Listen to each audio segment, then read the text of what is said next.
a few stories about the wives, mothers, and daughters of the Rebbes of Chabad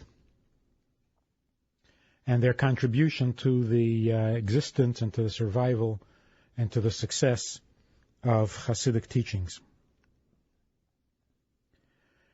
The Rebbe's mother, Rebbetzin Chana, who came to the United States in 1947, lived right next door to my family as we were growing up in an apartment building, 1418 President Street in Brooklyn.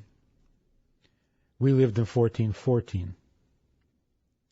And we would see the Rebbe's mother every day when the weather was good, taking a walk in front of the house with her aristocratic bearing, the way she carried herself, the wise eyes, the knowing eyes, and that satisfied smile that we thought came perhaps from the fact that they, the communists, the KGB, who had taken her husband's life, had tried to stop Judaism, the teachings of Judaism, the growth of Judaism, and particularly Hasidic teachings of Hasidic Judaism. They had tried their best, and they had failed, because here she was in the United States, and Hasidus was growing and blossoming under the leadership of her son. Or was it just a mother's smile, a smile of nachas from seeing her son's greatness and his success? It was on the 6th day of Tishrei that the Rebbetzin, it was a Shabbos afternoon, that the Rebbetzin was taken to the hospital and later that day passed away. This was 1964 on Simchas Torah. The Rebbe's custom was to teach a new nigun, to teach a new song, introduce a new song, every year at the end of the holiday, at the end of the Yom Tov of Shavuos. Every year he would teach a new song. He taught 10 songs altogether. And in that year, 1964, after the Rebbe had introduced a new song, and the people had memorized it, had picked it up, the Rebbe then surprised everyone and said, "We don't know what's going to be next year, so we'll teach another song." And he taught a second song that year. This was 64. Simchas Torah of 65 was just a few days after his mother had passed away on the 6th of Tishrei, and so the Rebbe did not teach a song that Simchas Torah, and not since. So the Rebbe had a premonition a year earlier that his mother would pass away. There are a number of little incidents in the Rebbe's life that we know from the Rebbetzin, from his mother. For example, Hasidim didn't know the Rebbe's birthday until his mother came to the United States. We didn't know that at the age of 2 and a half, the Rebbe had a tendency to crawl out of his bed and join the minyan, davening in his father's home because the communists had shut down all the synagogues. The Rebbe's mother related that she caught him doing this once, and not wanting anyone to know how special this child was, she whisked him out of the room before anyone could notice. We also know that the Rebbe, who instituted a whole new learning schedule, a whole new learning phenomenon in honor of his mother after she passed away, the teaching of a Rashi. Every week, the Rebbe would let us know which Rashi he is going to analyze, and he would analyze it and explain it and introduce a whole new way of understanding and of seeing Rashi's commentary. He then also would explain a comment written by his father on the Zohar on Kabbalah, since his father, Rabbi Yitzchak, was a great Kabbalist. The writings came to the United States with the Rebbe Tzimchana, with his mother, and she had even made it possible for her husband to make those notes, to write those notes, while he was in exile in Russia. She produced the ink, she found the paper, she made it possible for those commentaries to be recorded and then brought them with her to the United States. The sacrifice that the Rebbe Tzimchana made, brings to mind earlier sacrifices made by earlier Rebbetzins. For example, the Rebbe was named after the Tzemach Tzedek, whose name was Menachem Mendel. The Tzemach Tzedek was the third Lubavitcher Rebbe. He was a grandson of the Alter Rebbe. His wife had the same name as the Rebbe's wife, Chaya Mushka. And when the Tzemach Tzedek first became Rebbe, his wife became very ill. And in her fever, she said, "The reason I'm sick is because you are not as devoted to women's problems, to women's issues, as my grandfather was, as the Alter Rebbe was." And from then on, the Rebbe, the Tzemach Tzedek, devoted himself to women's issues, particularly the issue of the aguna, where when a husband disappears and there's no trace, there's a halachic problem that demands a lot of wisdom and a lot of knowledge to try to solve the living widow who cannot remarry and also doesn't have a husband. And the greatest scholars of all generations dealt with these problems, trying to find a halachic basis on which to permit remarriage on the assumption that the husband had died when there is a lack of factual evidence. The Tzemach Tzedek's mother, the daughter of the Alter Rebbe, Dvorah Leah, was a unique and special player in this drama of bringing the teachings of Hasidus to this world. After 15 years of teaching and spreading the philosophy of the Baal Shem Tov, the Alter Rebbe, the first Lubavitcher Rebbe, had succeeded amazingly, stunningly, in capturing the imagination, the allegiance, the devotion of large numbers of Jewish communities throughout Russia. It was now the year 1791, and it was a particularly successful year for the Alter Rebbe. But somehow there was a backlash, there was a reaction, there was jealousy, and the division and the divisiveness between the rabbis of Israel and the rabbis of Russia, the rabbis of Poland and the rabbis of Russia, created great pain and distress for the Alter Rebbe.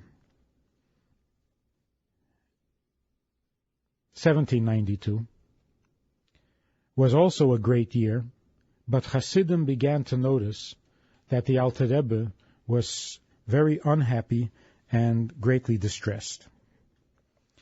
In fact, the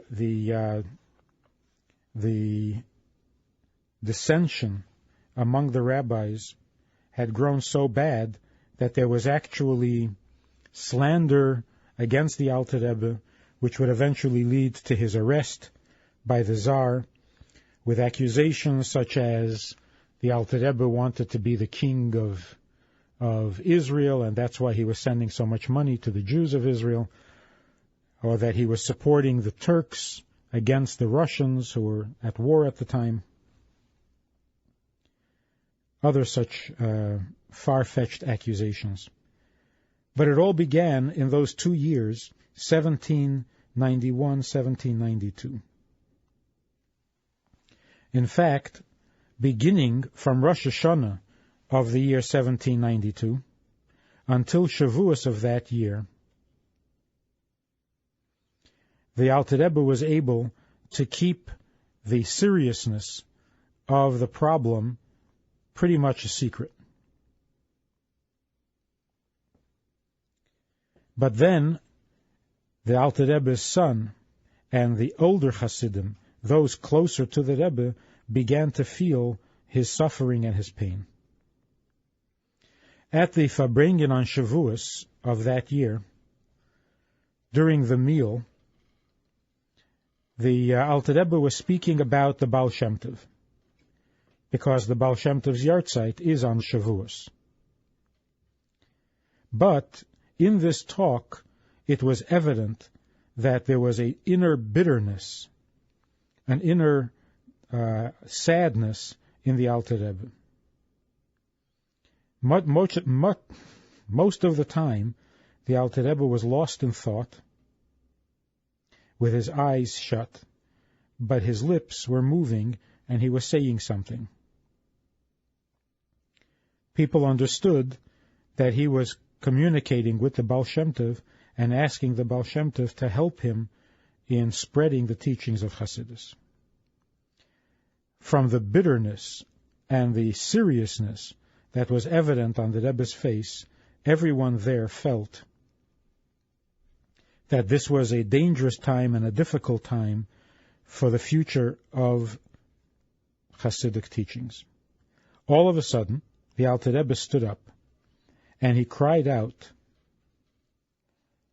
Zayde, Rebbe, arouse compassion in heaven for me, for your disciples, for those devoted to you, and for your teachings. Gewald, Gewald, Father in heaven, have compassion on us. And he fainted. All those who were there at the Farbrengen, including members of the family, the Rebbetzin, the daughters, they all came running, and they called Yoina, the doctor, to see what he could do. Through all this commotion, the Tzemach Tzedek, who was at the time 2.5 years old, came into the room. Seeing his beloved grandfather lying on the floor, he threw himself on the Alter Rebbe, and he started crying, Zayde, Zayde. The Alter Rebbe opened his eyes, and the little boy, this 2-year-old child, stretched his hand out to the Alter Rebbe and said, Come, take my hand, get up. The Rebbe took his little hand, and he said, Ze Yenachamenu. This is our consolation. This little boy is our future. In the month of Elul of the year 1792, the Alter Rebbe had the Tzemach Tzedek's bed brought into his room and devoted himself to the Tzemach Tzedek's education.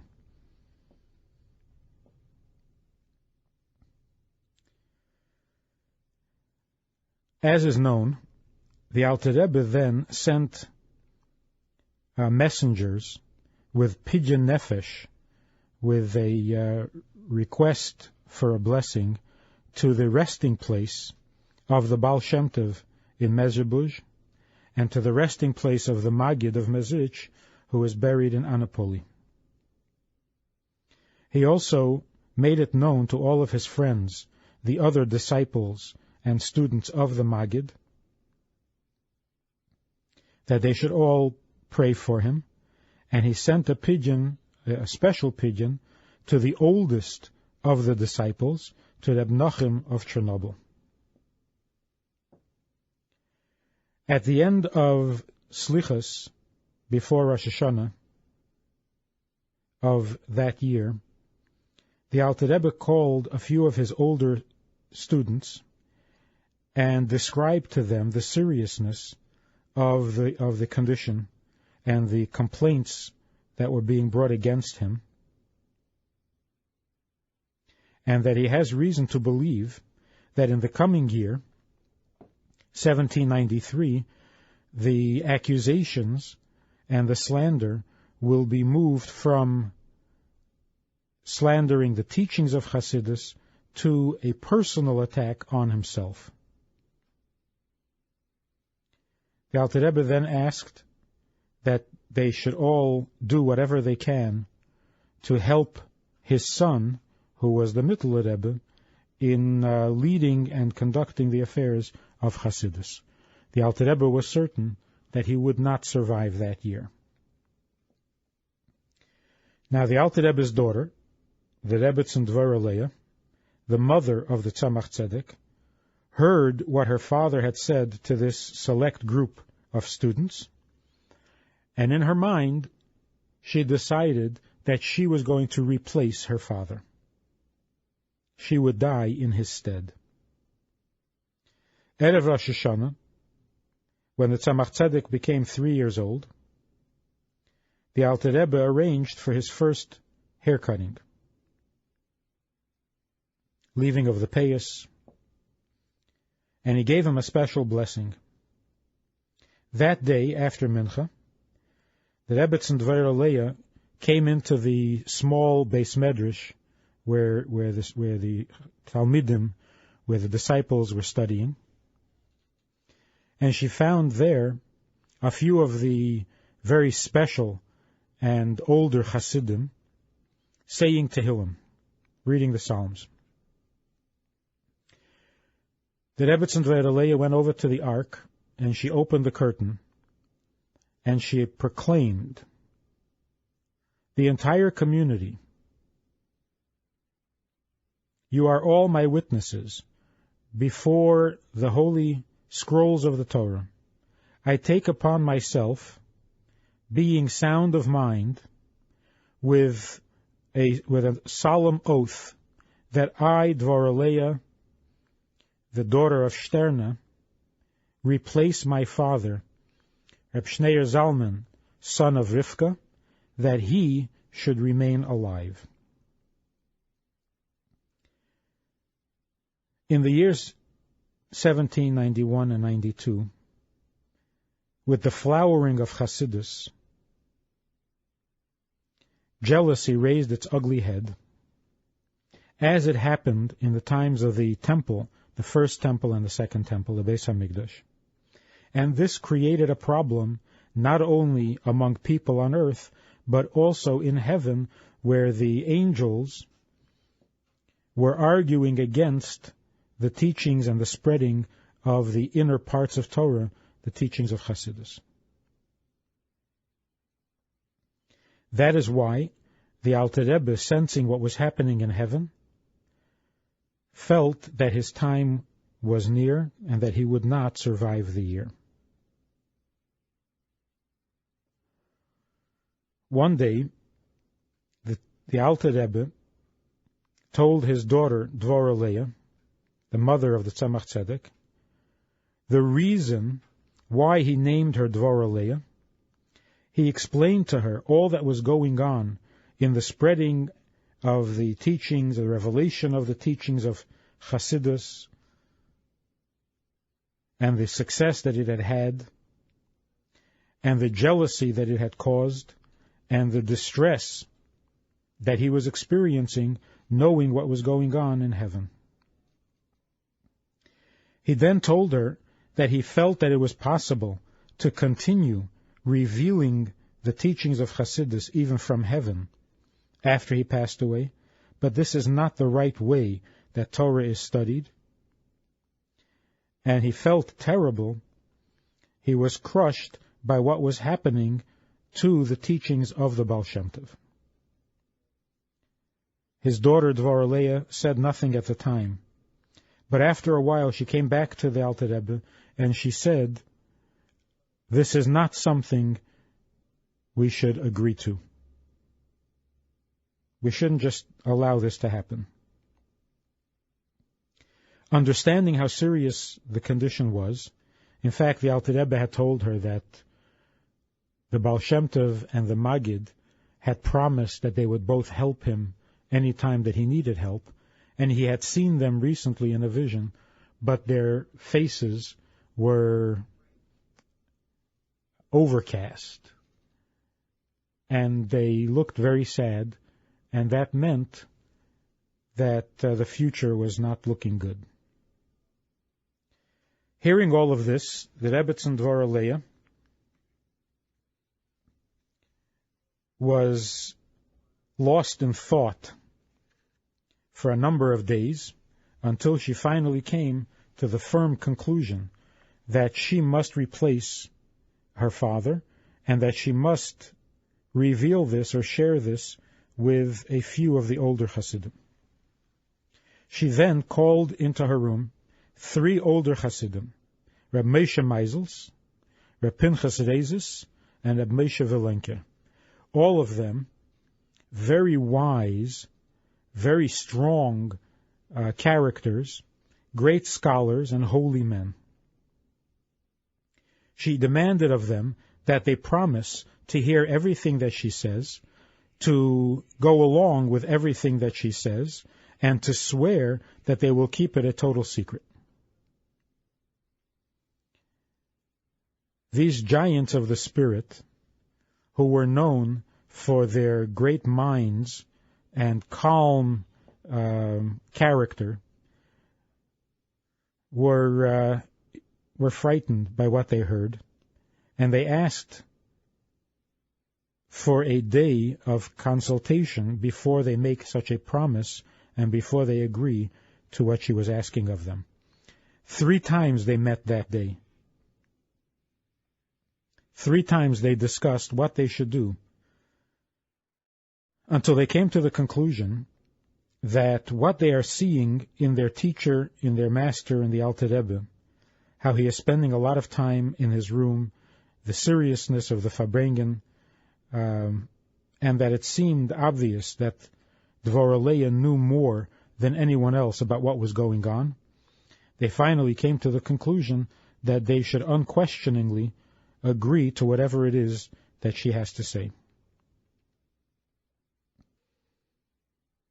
When they returned the next day, the Rebbetzin Dvor Aleya said as follows: "We are all Hasidim of my father, our Rebbe, and we are all obligated to give our lives, literally, for the Alter Rebbe and for the teachings of the Baal Shem Tov." Here she began to cry. The Chassid, Reb Moshe Meisels, jumped to his feet, and he said, "What are the tears? What's going on? Tell us what's happening.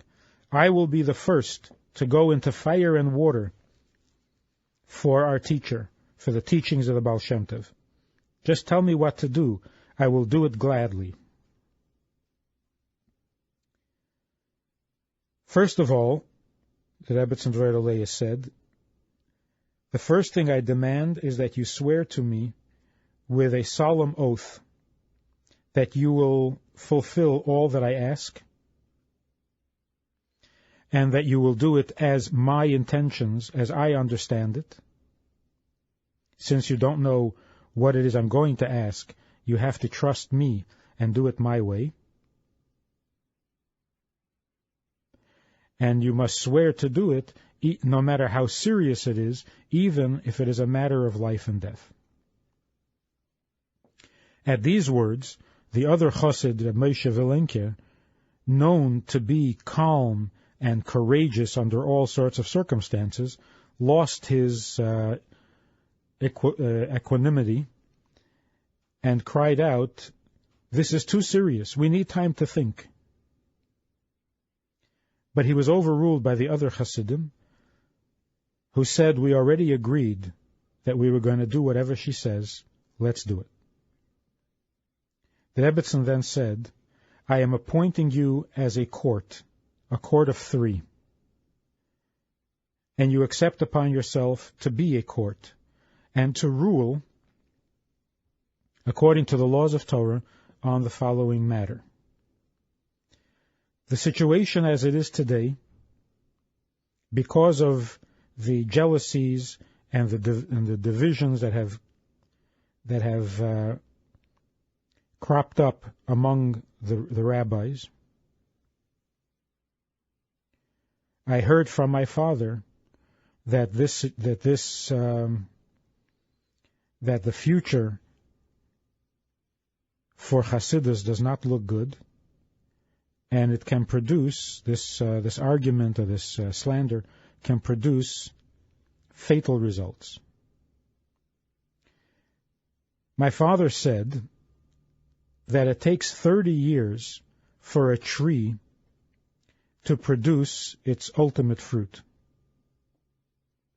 The teachings of the Baal Shem Tov and the Maggid are now 30 years old, and they have become a very healthy tree. But this tree is now in danger. My father said that he wants to live, because that's how you're supposed to feel according to Torah. But more than life itself, he wants to see the tree of Hasidus give its fruits until the coming of Mashiach. And so the Rebbetzin said, I have decided to place my life in the place of my father's life. I bequeath him my years so that he can go on to live a long and productive life in order to keep the tree of Hasidus healthy, and in this way I too will share in the teachings or the spreading of the teachings of the Baal Shem Tov. As we already mentioned, the Alter Rebbe had sent a pigeon to Reb Nachum of Chernobyl. We are told that this was Erev Rosh Hashanah, and the Reb Nachum of Chernobyl was waiting, and Hasidim didn't understand what it was that he was waiting for until he told them, I am waiting for a message to arrive from Lozhne. The Alter Rebbe, on his part, off in the city of Lozhne, told a few of his Hasidim that this Rosh Hashanah we're going to need a lot of help, because Reb Nachum can't help us, and he is the oldest of our group. The first night of Rosh Hashanah after davening, the Alter Rebbe's custom was that he did not speak at all on the first day of Rosh Hashanah. Yet that year he made an exception, and at the end of the davening he asked, where is Dvorah? And when he saw her, he began to say Lashana Tova. And his daughter interrupted him, didn't let him finish, and she said, Lashana Tova tekosei v'seichosei. You should be inscribed and sealed for a good year. Father, don't speak. The next day, on the second day of Rosh Hashanah, the Rebbetzin Dvorah became very ill. And after Havdalah, at the end of the day, the Alter Rebbe called his daughter Dvorah and her husband, Reb Sholem Shachna, into his room. Reb Sholem Shachna was standing at the wall, leaning on the wall and crying. And he kept saying, but what's going to be with the 3-year-old? And such a child, what's going to be with him? Referring, of course, to the Tzemach Tzedek, who was at the time 3 years old. The day after Rosh Hashanah, on Tzom Gedalia, the 3rd of Tishrei, in the year 1793, the Rebbetzin Dvorah passed away. Her last request of her father was that he should personally educate and raise her son, her only son. And the Rebbe agreed to do so. In fact, he said, your son Menachem is my consolation.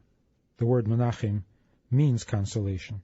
He is a consolation for you, and he is a consolation for the Jewish people.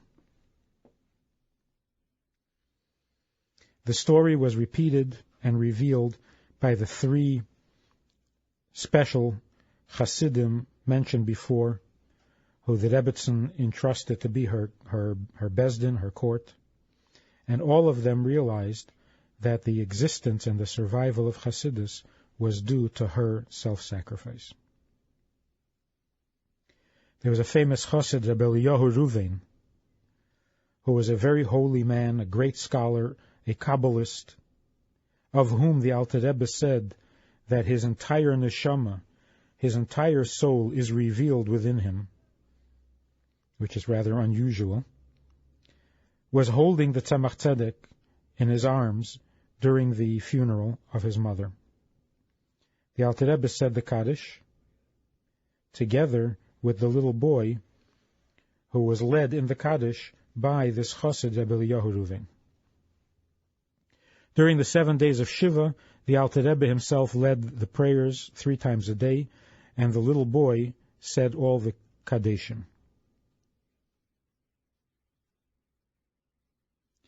On Erev Yom Kippur of that year, the Alter Rebbe visited the resting place of his daughter and took along the Tzemach Tzedek, the little boy, with him. Standing there at the gravesite, he said, just as tzaddikim are greater after they pass away than they were even during their lifetime, so also are the blessings of tzaddikim after they have passed away. And then from the depths of his heart, he called out to his daughter, and he said, Dvairaleya bas Shterna. Today is Erev Yom Kippur. Bless your son, your only son, the orphan, Menachem Mendel ben Dvoraleya.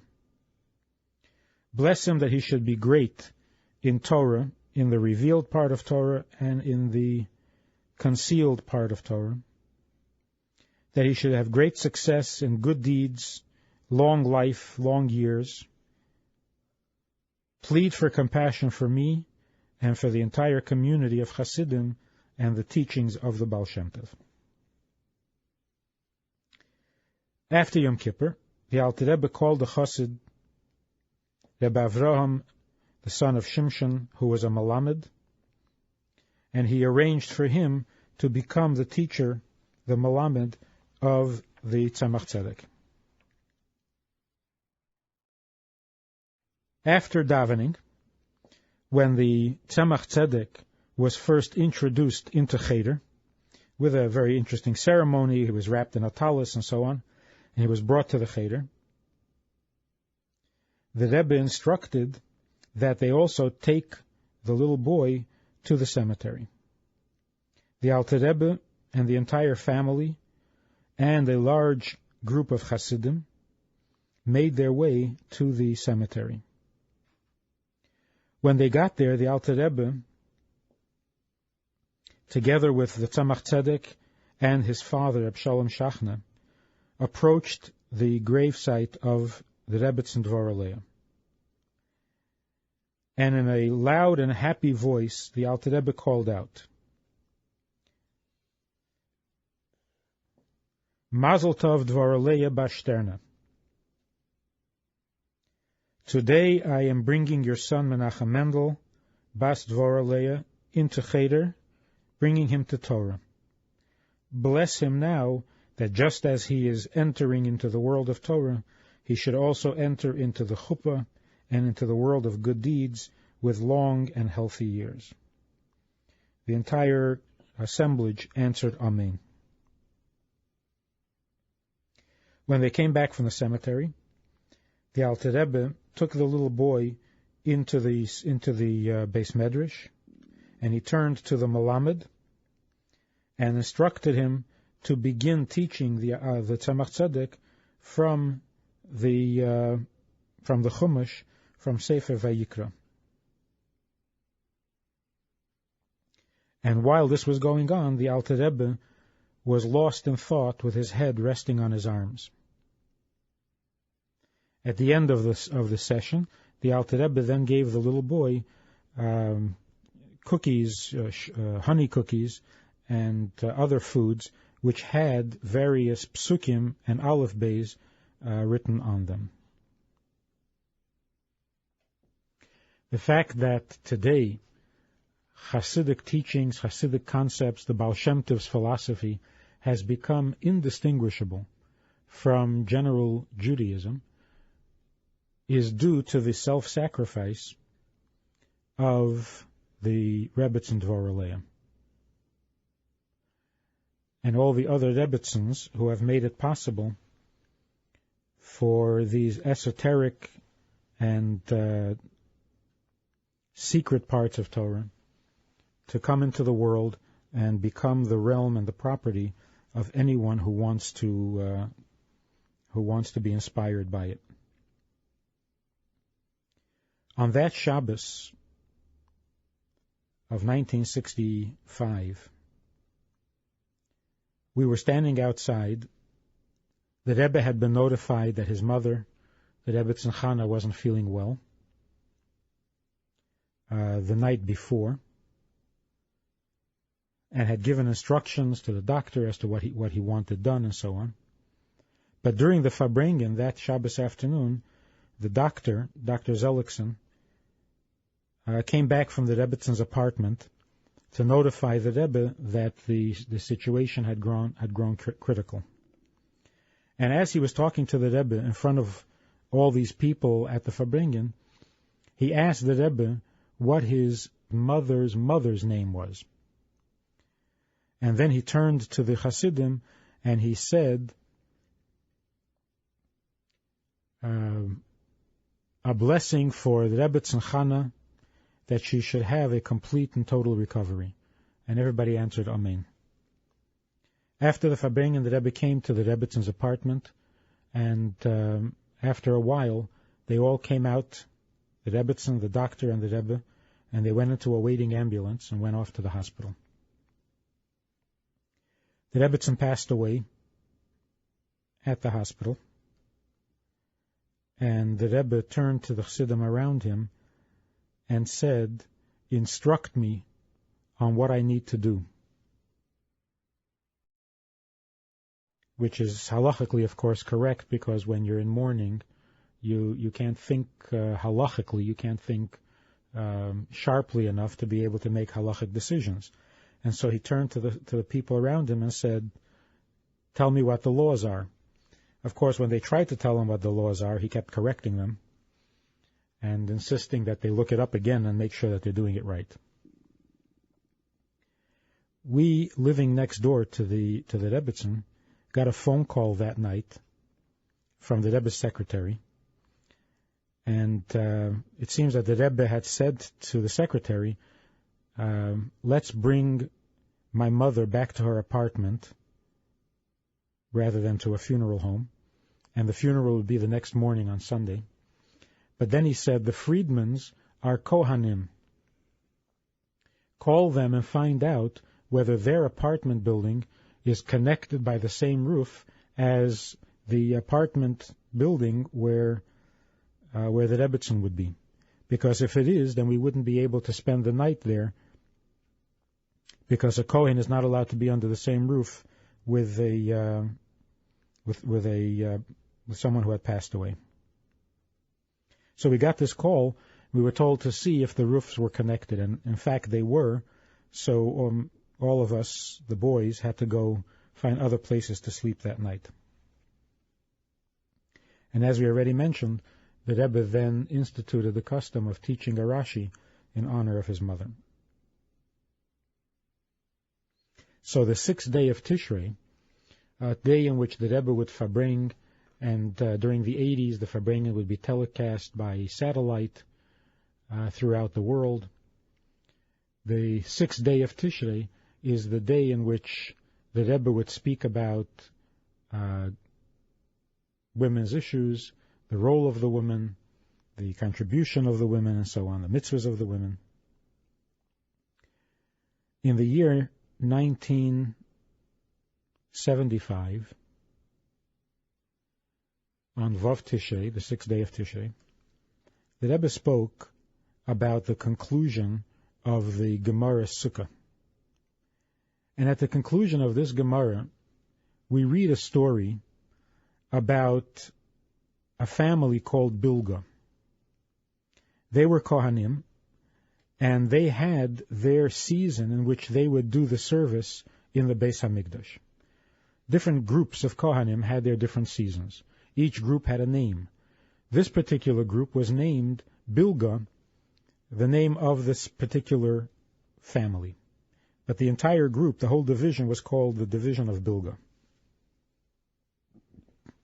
In the time of Hanukkah, 2,000 years ago, when the Greeks, or the Assyrians, were destroying Israel and tearing down the temple, the Beis HaMikdash, there was a woman, Miriam Bas Bilga, who had been living with a Greek soldier who had eventually become a general in the army, and it was this particular soldier who was in charge of destroying the temple.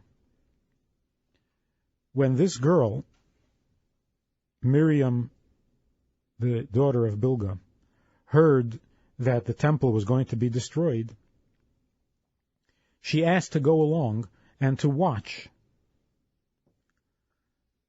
And as they were tearing the temple apart, she went into the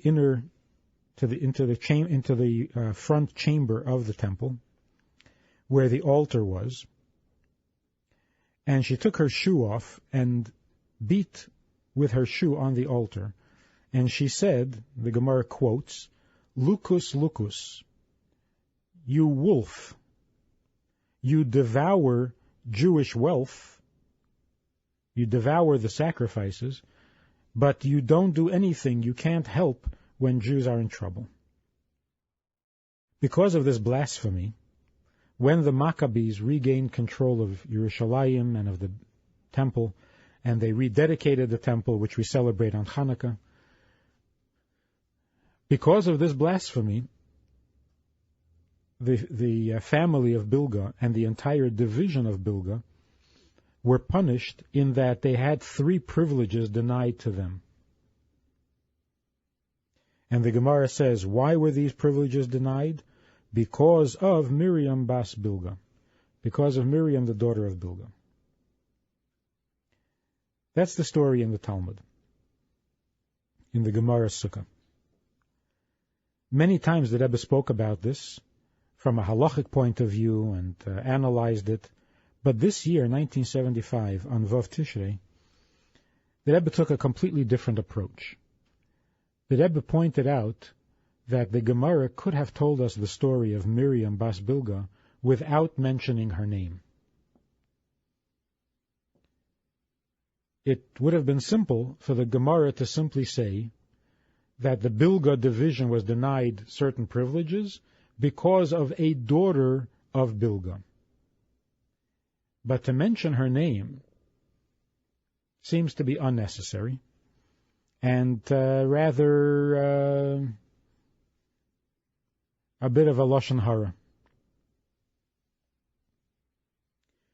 Based on this, the Rebbe said that the Gemara is actually trying to tell us not only of Miriam Bas Bilga's misbehavior, but also something positive about her, and because of that positive aspect, they mention her name and give her credit for this goodness. What is the goodness? So the Rebbe said, if you take a closer look at the story, you will realize that here is a Jewish girl who is very alienated from her tradition, from her family, from her community, from everything godly, who, when she heard that the temple was going to be destroyed, out of sheer curiosity and for her amusement, she wanted to come along and watch. And yet, as alienated, as callous, as corrupt as she was, when she actually saw the destruction taking place and the suffering of the Jewish people, it moved her so deeply that she complained to the altar why it consumed Jewish wealth but didn't help in a time of need. That's what moved her the most. And the Rebbe got all choked up about this and couldn't finish the sentence. I remember that Farbrengen and the surprise that everyone then felt, because that's a real original twist on the story. But the Rebbe was very emotional about that. The greatness, the goodness that lies at the depths of the heart of every Jew, even someone as far and as alienated as Miriam Bas Bilga. This was on Vav Tishrei. On Simchas Torah of that year, the Rebbe again mentioned the story, and he said that he was asked, why is it that he spoke so positively and so highly of Miriam Bas Bilga when the Talmud, in fact, speaks very negatively and condemningly about her? And the Rebbe gave the following answer. He said, when you say something in favor of a person, when you find a limud zchus, when you can find an argument, a defense for a person's misbehavior, it has a great effect on the person. We can see this from the negative effect that critical statements have. Because we're told that when we talk Lashon Hara, when we speak Lashon Hara, we are harming three people. The speaker is harmed, the listener is harmed, and the person about whom the story is being told is also harmed. Now we can understand that the speaker should be harmed because he's sinning. The listener is also participating in a sin. But why should the person being spoken of, why should he suffer? He did nothing wrong. And the answer is, Lashon Hara doesn't mean making up stories about people. That's called slander. Lashon Hara means saying things that are true but not complimentary. Since it's true, the person does have this fault or did commit this sin, the sin that he committed will harm him when it is spoken of. Which means that if no one had mentioned it, if it was never verbalized, if it was never spoken out loud, even though it is true that the person has this fault, he would not necessarily suffer in a tangible physical way for that misbehavior, for that misdeed. But when it is spoken of, that brings it into the concrete world of speech and action, and then it can cause consequences that it would otherwise not have caused. And if that's true in the negative when we speak badly of someone, it is certainly true in the positive when we say something positive about a person. Which means that when you are melamed zchus, when you point out something good about a person, that goodness has to be true. It is true. The goodness is there. And yet it is not bringing the benefits that it should bring because no one ever revealed it, no one ever put it into words. In the story of Miriam Bas Bilga, what was evident and obvious to people at the time that she did this act of pounding on the altar, what was evident and obvious was negative. The blasphemy, the disrespect, the callousness, and so on. The goodness remained hidden. The goodness was not revealed. And as a result, Miriam Bas Bilga suffered for 2,000 years. For 2,000 years, the soul of Miriam Bas Bilga waited for someone to bring to light the virtue that was there all along. To bring into words, to put into words, the goodness that moved her to do what she did. So not just for someone to say something good about her, but to say something good about the very act for which she was being condemned and punished. So although she and her entire family suffered for what she had done, that was only on the surface. As the Gemara says, if the daughter misbehaves, why do we punish the father? So the Gemara quotes a folk saying that what children say in the street, they must have heard from either their mother or father. And so the father is responsible for his daughter's attitudes. Then the Gemara says, but if the father is responsible, why is the whole division being punished, the entire division of Bilga? All the other families of Kohanim that belong to that division. And to this the Gemara says, woe to the sinner, to the wicked, and woe to their neighbor. That when you're the neighbor of a wicked person, you get dragged into it as well. So all of this was the result of the external dimension of what she had done. The internal, that which was the goodness that was hidden in that very act itself, what moved her to that outburst, remained hidden for 2,000 years until in 1975, on the occasion of his mother's yahrzeit, the Rebbe found a limud schus for the soul of a woman who had suffered for 2,000 years. And this is consistent with a medrash that says that tzaddikim are responsible, or take responsibility, for every Jew, for all Jews, not only those of their generation, but for all Jewish souls, past, present, and future. Partner with Rabbi Friedman. Visit itsgoodtoknow.org/support.